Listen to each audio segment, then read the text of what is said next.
Le ministère en charge des infrastructures lance une session de démonstration de la méthode d'ONU. Il s'agit d'une technique japonaise innovante d'entretien des routes en terre. Cette méthode mise sur les ressources locales et la main-d'œuvre communautaire. La séance jeudi dernier avec Oumou Sissé. École nationale des travaux publics.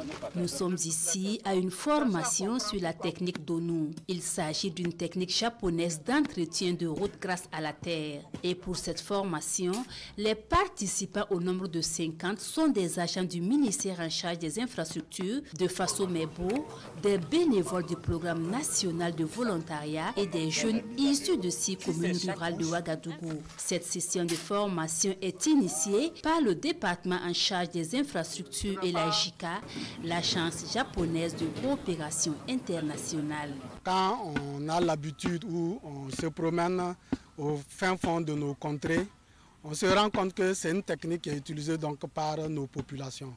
Cependant, c'est la mise en œuvre donc de la technique de façon scientifique qui leur fait défaut. Cette technique, si on la diffuse, ça peut aider à ce qu'on entretienne donc nos routes. La méthode d'ONU est une technique simple et ingénieuse qui consiste à remplir des sacs tissés de terre locale avant de les disposer, compacter et modeler pour renforcer les pistes rurales.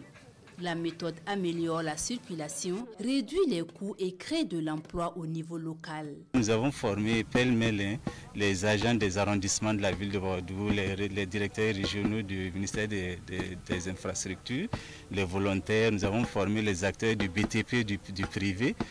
Beaucoup de personnes, on essaie de toucher toutes les couches de la population. Il faut que les EJ a suggéré qu'on puisse aller un peu vers les communes pour qu'on puisse impliquer davantage les populations au cours de ces formations. Et pour le formateur, les routes faites selon la méthode d'ONU tiennent environ 10 ans si elles sont bien entretenues. Et depuis le partenariat avec le ministère des Infrastructures, ce sont plus d'une centaine de personnes qui sont formées par la JICA à travers tout le Burkina Faso.